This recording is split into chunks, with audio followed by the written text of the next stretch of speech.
À vous, Emmanuel Macron, maintenant. J'ai fait mon service militaire en Algérie de mai 84 à avril 86. J'en ai déjà parlé.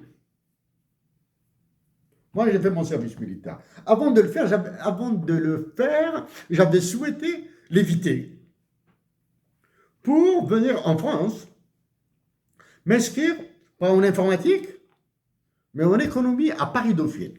Bref.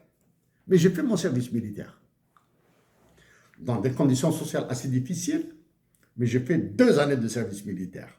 J'ignore si vous avez fait votre service militaire en France, mais je sais que vous avez appelé à la conscription. OK? Je l'ai fait.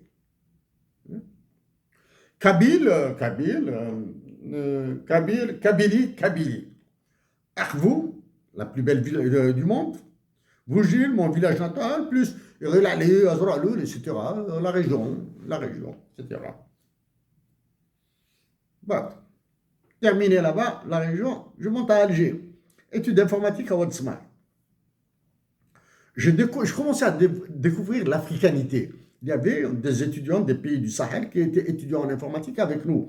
À l'époque, c'était le centre d'études et de recherche en informatique de Ouadsma à Alger. Ce que j'avais découvert aussi,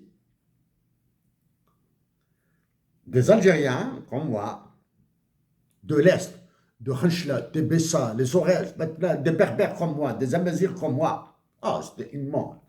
J'ai découvert aussi des arabophones de Annaba, de Tarf, etc., de Constantine, avec nous. C'était immense.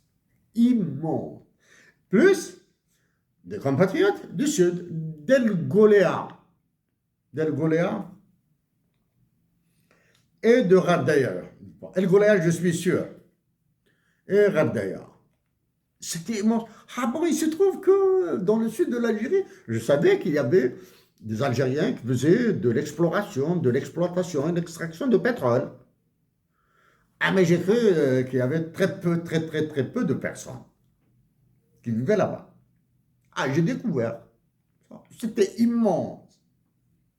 Imaginez, moi, Kabir, accompagner mes compatriotes d'Algérie qui ne parlaient qu'arabe dans des excursions à Yakourel. Ah, c'était super. On se marrait. Kabyle savait parler un peu arabe. Donc, je faisais le traducteur, l'interprète, etc. Ah, c'était un moment super. Bon, voilà. Donc, j'ai fait mon service militaire. Les premiers jours, c'était le dégoût. Mois de mai, c'était l'été. L'été, il faisait chaud à Blida, etc., etc. Merci Dieu, j'ai fait mon service militaire. Merci Dieu, j'ai fait mon service militaire. J'ai découvert ce que c'est le patriotisme. Et découvert des compatriotes de l'extrême ouest, de l'extrême est, du sud, etc. Et surtout, un groupe de Palestiniens qui faisaient leur instruction avec nous dans notre section.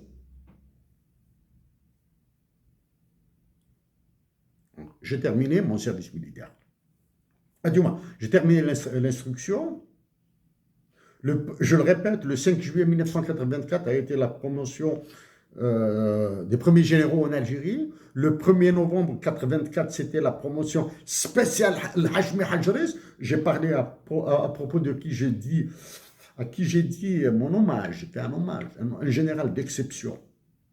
Mais surtout, chers compatriotes, Emmanuel Macron, il y avait un commandant de section, un commandant de compagnie.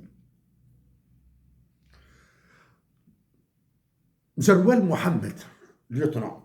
Et il est monté lieutenant juste à la période du 5 juillet ou du 1er novembre, là. Commandant de compagnie.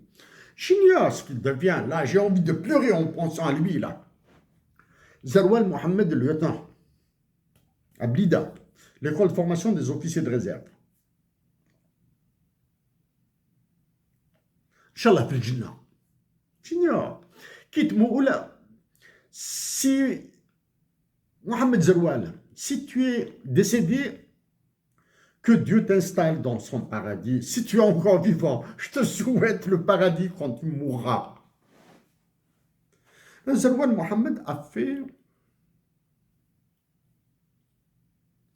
la guerre de 73.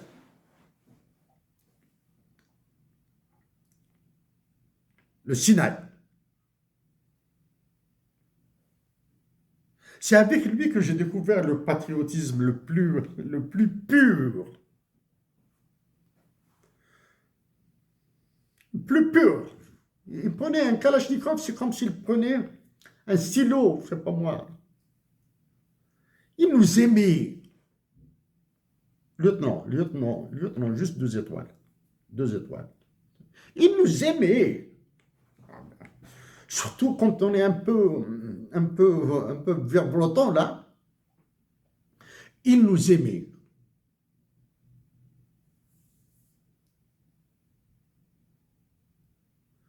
C'est un souvenir, là, il est là. Il est là. Il est là. On devait tirer avec un hound, un mortier.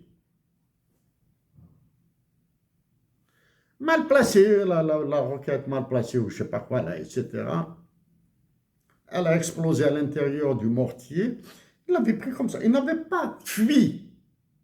Il l'avait pris dans ses bras. Donc, à tous mes camarades que j'avais découvert, mon premier déplacement au sud, c'était à Sibahba, dans le désert algérien, pour un bivouac. Nous étions des militaires appelés. Donc, à Zarwan Mohammed. Ben, il m'est impossible d'être militaire, ça c'est pas possible, pas possible. Mais vive l'armée algérienne avec des hommes comme toi. Zarwan Mohammed, je te le dis, cher frère, cher grand frère, je te promets que je ferai tout ce que je peux pour ma patrie. J'ignore si Zarwan Mohammed a un lien de parenté avec l'ancien général et ancien président de la République qui a foutu l'Algérie en l'air là, qui a participé à foutre en l'air. Dans ce cas-là, je m'excuse auprès de Zarwan Mohammed. J'avais découvert l'armée avec Zarwan Mohammed. Emmanuel Macron, durant mon service militaire, du moins l'instruction, service militaire à Blida, parmi mes camarades, il y avait un Algérien qui s'appelait Karim Pascal. Karim Pascal, parce qu'il avait un parent algérien, donc il est venu faire son service militaire en Algérie. Il s'appelait Karim Pascal. Tireur d'élite. Il a tiré à côté de moi, là. Je l'ai vu. Mais c'est un élève officier. Hein. Et puis, il a tiré. Quand on a été compter les trous de ses balles, on n'avait trouvé qu'un seul grand trou. C'est-à-dire, il a mis toutes ses balles dans quasiment le même cercle. Il s'appelait Karim Pascal. En France. Il vivait en France et ses parents lui ont recommandé de faire son service militaire en Algérie. Voici cette belle Algérie, Emmanuel Macron. Il y avait aussi Ramdan, Kabyle. Il faisait 1m90 ou quelque chose comme ça. C'est une armoire à glace. C'était une armoire. Il était de parents algériens, mais qui vivait en France. Il était étudiant, il est venu en Algérie faire son service militaire. Durant le mois de carême, Emmanuel Macron avec Ramdan. Donc Ramdan, je ne sais pas si... J'espère qu'il tombera sur cette intervention. On nous donnait une petite demi-heure, 45 minutes de répit, plein soleil, là, etc. C'est le ramadan en jeu, etc. Je m'installais à côté de lui, je m'allongeais à côté de lui. Bon, sur la terre pleine, hein. Ramdan, je lui disais comme ça, Ramdan, j'ai envie de manger un peu de galette, un peu de poivron, un peu d'oignon, un peu de ceci, un peu de cela, j'ai envie d'un café et d'une cigarette, etc., etc. Il me disait, Ramdan, Chérif, ta gueule, je vais te casser les reins, là, arrête de parler de haroum, le couscous, arrête de parler, vous ne pouvez pas manger, c'était le ramadan. C'était aussi un Algérien qui avait vécu en France. Mais il est venu en Algérie passer son service militaire. C'est cette armée-là que j'aime. C'est cette armée que j'aime, Emmanuel Macron. Emmanuel Macron, J'avais hésité. J'espère, je plains mes compatriotes d'Algérie pour l'information qu'ils écoutent. Écoutez, entendre Éric Zemmour, David Pujadas, etc., etc., ça doit être une torture en Algérie. C'est vrai. En parlant des militaires, de mon service militaire, bon, je peux aller dans des détails un peu dégoûtants là, hein, parce qu'après mon instruction, je suis devenu officier de réserve, aspirant, avec une étoile blanche. J'ai passé une semaine au ministère de la Défense nationale, tout le reste, je l'ai passé dans l'administration de la première région militaire à Blida.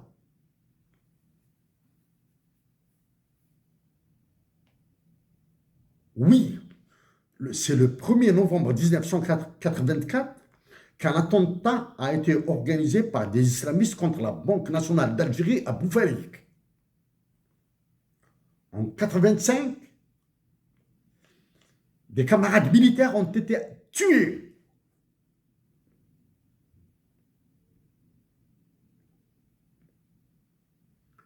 À Ouad Ben Slimane, du côté de l'Arba'a.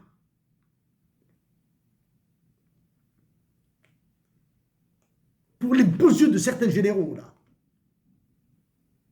Emmanuel Macron, l'état-major de l'armée algérienne doit partir immédiatement. Une révolution des œillets est indispensable en Algérie. Une fois cette révolution des œillets organisée, celui que vous prenez pour le président de la République en Algérie doit rester. Il est incapable de faire quoi que ce soit là. Il doit rester parce qu'il nous faut pas un symbole. Il nous faut un faisant confiance, un faisant fonction là, le temps d'organiser. Oui, Emmanuel Macron, la guerre avec vous est très longue. Elle sera longue. Mais je vous jure que je me donnerai à fond pour ma patrie. Merci à vous, chers compatriotes d'Algérie et chers compatriotes africains.